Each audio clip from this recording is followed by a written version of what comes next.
So here we have the 2007 D4D Hilux. This is the specimen we'll be working on today. These are the parts you'll need. I went with a genuine timing belt kit from Toyota and just an ordinary socket and ratchet set.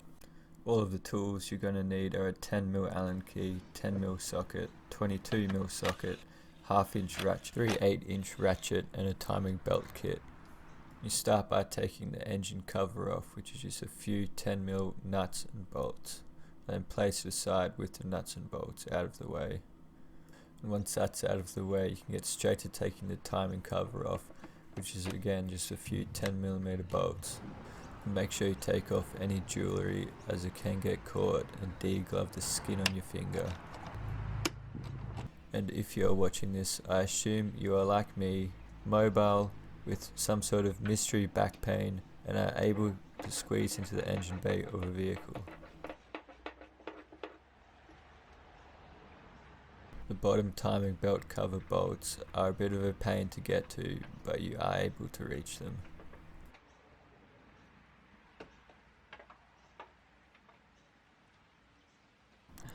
Once you have all the bolts out, the timing cover should just slip out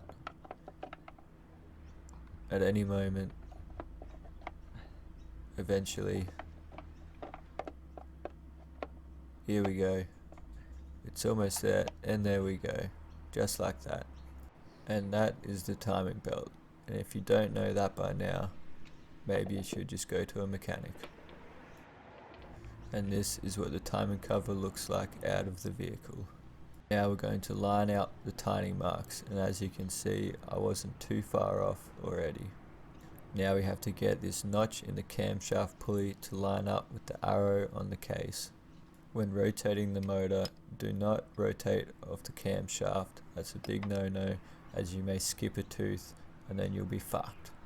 Always rotate from the crankshaft, which is a 22mm socket in this case.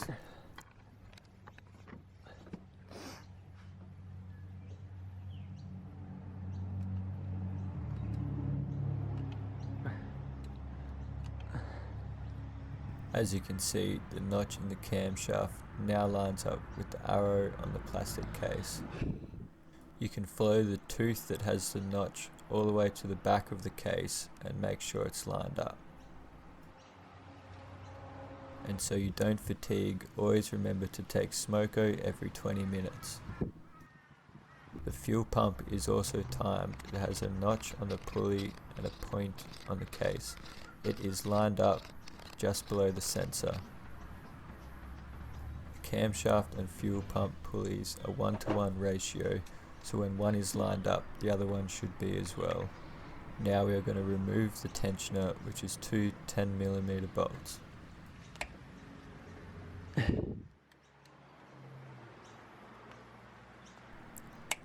Easy. Some aftermarket kits will not come with a new tensioner or pulley, but I do recommend replacing them both. As I couldn't see where the second bolt was located on the old tensioner, I got the new one and checked where they were.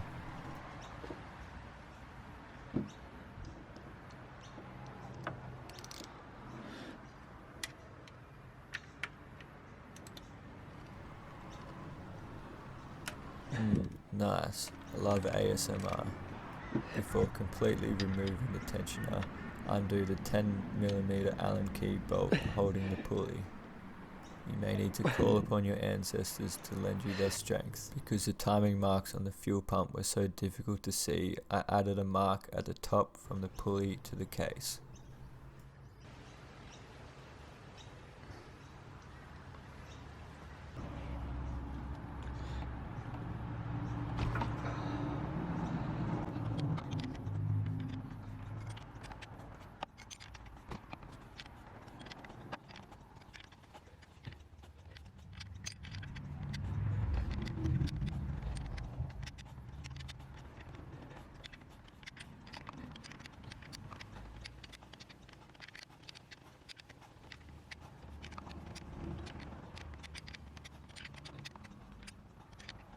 Once the pulley bolt is out, you're free to remove the pulley and then take the last bolt out of the tensioner.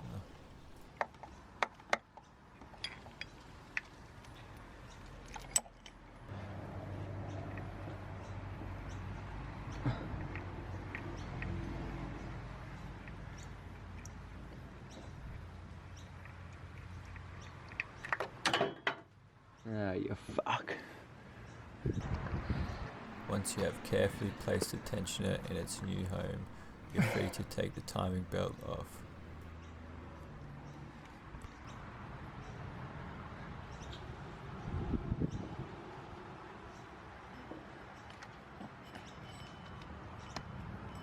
Since plastic and rubber is such a big waste, don't forget to recycle your old belt to your neighbour.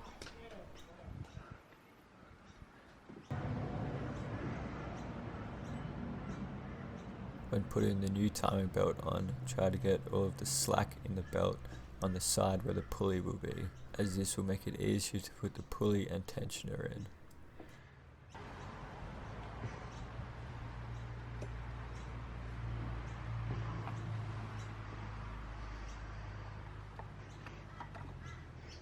Put the new pulley in first using the old bolt and washer.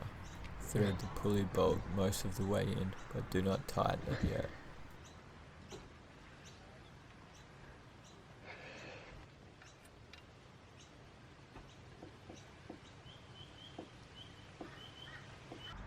Once the pulley bolt is most of the way in, now put your new tensioner in and do not pull the pin. If you are reusing the old tensioner, you can wind the tensioner back down using a C-clamp or a vise and something to pin it.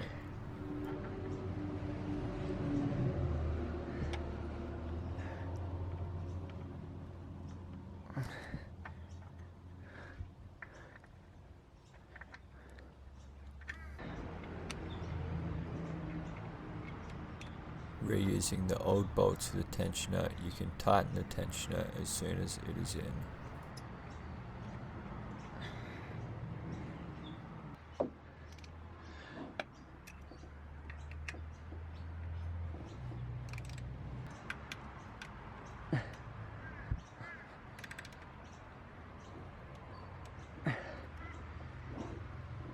And if I need to tell you not to over tighten the bolts, you should really see a mechanic.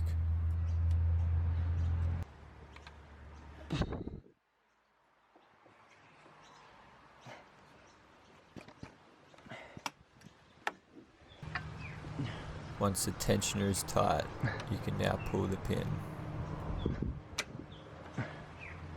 Now that the belt has tension, check your timing marks again.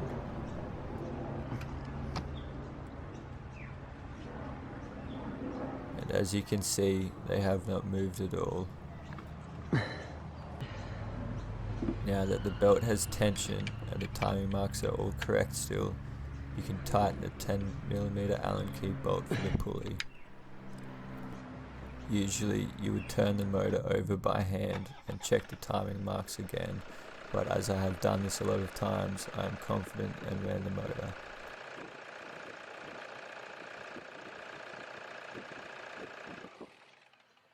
Now all that's left to do is put the timing cover back on and the engine cover.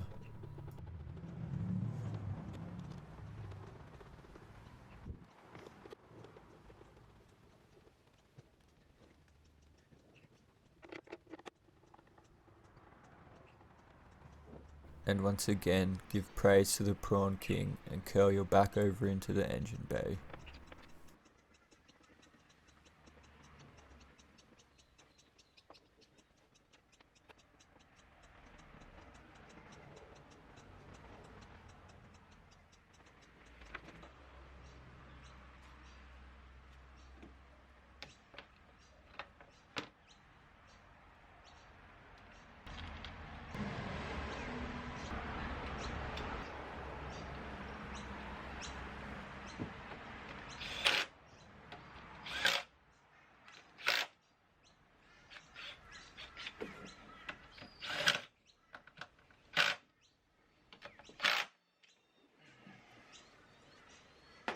The D4D timing belt. possibly the easiest timing belt ever. If you found this video helpful and would like to see more, please consider liking and subscribing. Thank you.